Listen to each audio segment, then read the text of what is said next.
సాధారణంగా ఇలాంటి నాగబంధన శిలలు లేని ఆలయాలు లేవంటే అతిశయోక్తి కాదు. అందరూ ఇలాంటి నాగబంధన శిలలు చూడగానే వాళ్ళు తెచ్చుకున్న నీరు, పాలు, ఇతరత్ర ద్రవ్యాలు తీసుకొచ్చేసి వాటి మీద పోసి వాటి తాలూకు అభిషేకం చేసినట్టుగా భావించి తద్వారా దోషాలన్నీ కూడా నివృత్తి అయిపోయాయని చెప్పి భావిస్తూ ఉంటారు. మొన్నొకరు ఒక చక్కటి సందేహాన్ని అడగడం జరిగింది.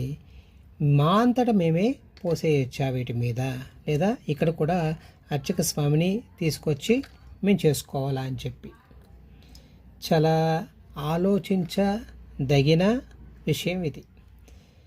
ఆలయంలో ఉండే అర్చకుడు ఆ నిర్ణీత మూర్తుల దగ్గర పూజ చేస్తూ అభిషేకం చేస్తూ అది ఎప్పుడు చేయాలి, ఎందుకు చేయాలి, ఎలా చేయాలి అని కూడా చెప్తూ ఉంటారు.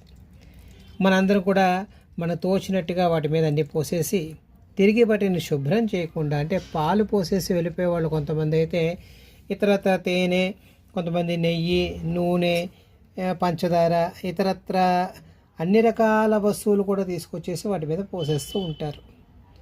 తద్వారా ఆ విగ్రహం యొక్క ఏదైతే నునుపు ఉంటుందో అదంతా కూడా మొత్తం అంతా కూడా పాడయ్యే అవకాశం ఉంటుంది.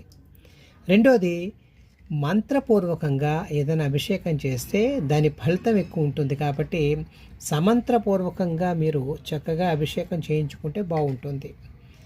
దాంతోపాటు కుదరట్లేదు, ఎందుకంటే సమయం అనేది అందరికీ కూడా అమూల్యమైంది, అందరికీ కూడా చిక్కట్లేదు. కాబట్టి మనం ఏం చేయాలి అంటే ఏదో ఒక చక్కటి మంత్రంతో మీరు అభిషేకం చేసుకోవడంతో పాటు ఈ నాగ ప్రతిమలు ఏవైతే ఉంటాయో వాటి తర్వాత వాటిని శుభ్రపరచండి, తుడవండి. తద్వారా మీకు పూర్తిగా వేద పఠనం చేసిన ఆ ఫలితం దక్కుతుంది. ఎందుకంటే ఎక్కడైతే శుభ్రత ఉంటుందో, ఎక్కడైతే మనకి